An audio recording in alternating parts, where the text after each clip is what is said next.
What is up, guys? I get a million questions on TikTok about what my opinion on the best beginner plane is. So I laid out a bunch of planes here, and we're going to dive into it. To start, when you buy this one, or any of these for that matter, between $70, $100, something around there, you get the plane, you get the battery, sometimes multiple batteries, a transmitter, and you also get the charger all included. Plug it in, charge it up, get to the field, ready to fly. When you move over to the E-Flite, Motion RC, stuff like that, you are spending, this plane was $130, just came with the plane. You have to have your own transmitter, your own battery, and of course the charger. The pros to having your own transmitter, charger, etc. is when you get to the next level, that same transmitter for these little planes will fly these, and that means a lot because when I'm bringing 4 planes to the field, I do not want to carry 4 remotes. But I mean, these are super durable. I think that these are more durable than the E-Flite planes. I have crashed these probably hundreds of times, and as you see, they're just a little dirt on them. Nothing's broken. They still fly as good as the day I bought them.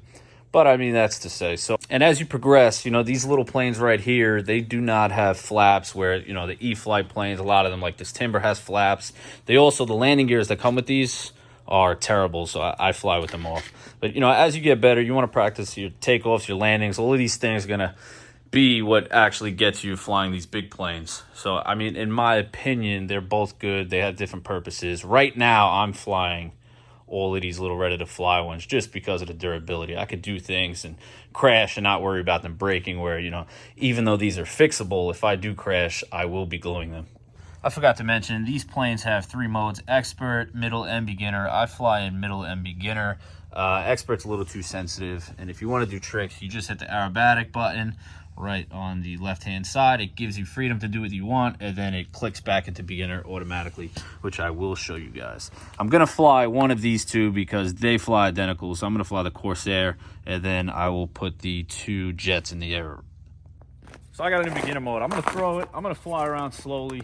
I'll do a high pass. I want to show you, though, this flies off stick, so when I'm on the throttle, I literally don't have to touch it. This thing will fly itself. So I'm going to engage it. Do a couple low passes. How smooth that is right there. I'm gonna come full speed right over our heads and get it up in the air. There you go, full throttle. And we're up. Now check this out. This is what it gets. It's actually pretty windy up there. Hey, let me bring it down so you can see it. I'm gonna go off throttle. Watch how smooth this thing flies.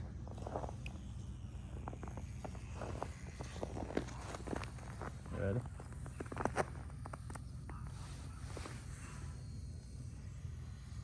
A little windy out there, but it's fighting it.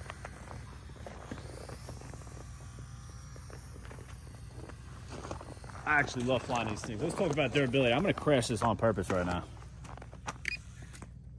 Watch this. I'm gonna pick it up. Shake it off. Right back up. No problem. Now, what I don't like about these compared to the E-Flite is the landing gears are terrible. So when you're trying to land them for scale, takeoff and landing isn't too good. You kind of just throw it in the air, then crash land it. But that is the Corsair, 10 out of 10. F-22 Raptor, same old deal. Quick little hand launch. This thing is loud and this thing is fast. I'm gonna come right overhead here.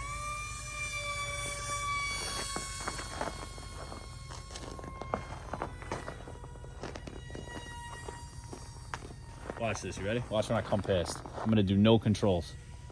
Just flying itself there. Look at that. Perfect. Into the tree. Oh, that's there to stay. Good beginner plane.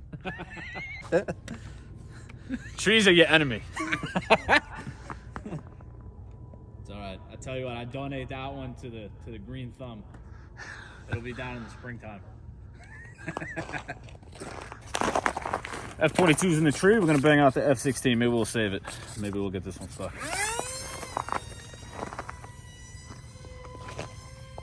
I can't even see this shit.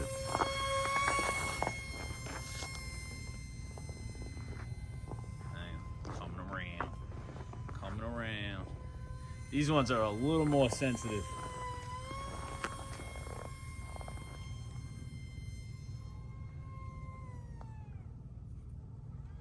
Should I get this one stuck on purpose? Let's see if I can drive this one slow. This one really doesn't fly slow too well, but she's a good unit. Looks good in the air, I'll tell you that much. Let's go right over our heads. Little Harrier.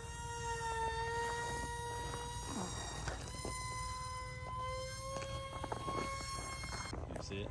I'm gonna come right over screaming. This is full throttle right here. Pretty fast for a little plane, man. Goes good. It's kind of windy up there too, and it's fighting it pretty well. You see it shaking a little bit, but all in. Do a low pass. Let's bring her around. Check out the durability.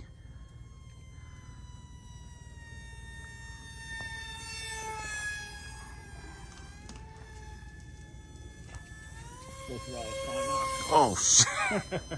There's a roof there.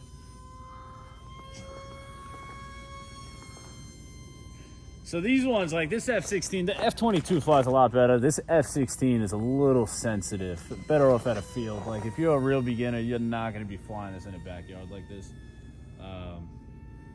It's just, I guess because of the way the wings are, it's real sensitive. But I mean, it looks cool. I haven't flown this one in a while. Durability test. All right, let's crash it. Here we come. Chloe, watch out. Oh, your big head was in the way. She's very. Let's see.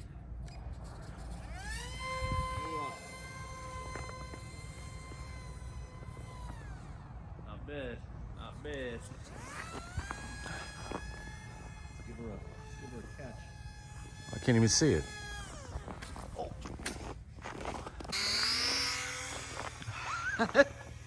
Oh. I'm gonna get up high and I'm gonna hit that acrobatic. Acrobatic. I think out of Switch, all of them, quick backflip. this and one, levels out. this one probably drives the Watch, sickest. we'll do a quick roll. So that's just that one button here. She'll push this button, backflip, levels out. Pretty simple, man. This is probably one of the easiest flying beginner planes. The only thing mixed between these and the E-Flites, the E-Flites have flaps. So let's see how slow I could actually fly this. I mean, look at that. I'm not even on the throttle. I'm just one-handing it. That's a pretty easy flying plane right there. And I mean, durability. I'm gonna crash this into the house. What?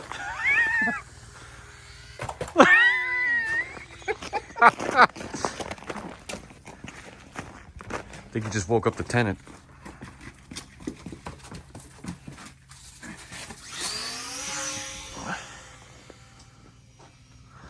I mean, come on. It doesn't get better than that. That's a durable plane right there. Yeah, that's numero uno. That's a good one. How about crash into a dog? Yeah. Can't do that. Battery's coming out, it's still flying. This thing is phenomenal.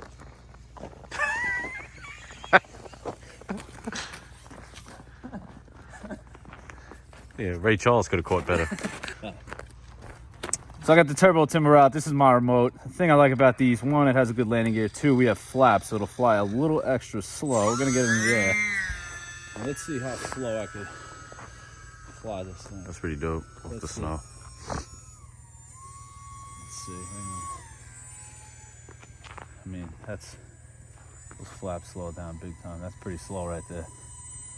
Takes a little more skill to fly that slow, but then we'll climb out.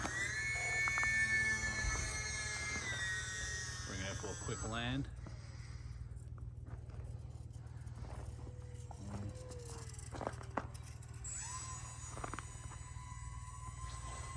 So I mean, price point, a little more expensive, a little more functionality. You got your landing gear, you got your flaps. This remote will fly these little planes. It'll fly that big airliner that I have. To conclude the video, guys, my opinion hasn't changed much. I haven't flown all of these in the same day in a long time, so I got a good feel for it today. These are still the best bang for your buck. Between $70 and $100, $110, you're getting a ready-to-fly plane, battery, transmitter, plane, charger, everything included. A little cheaper than that.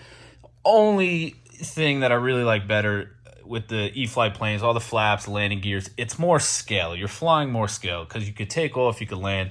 But if you're just trying to learn the basics and want something durable that, you know, you could get to the field and crash and it's not going to break, then these are the planes for you. The F-22, which is in the tree, definitely flies better than this F-16, although the F-16 is a lot of fun.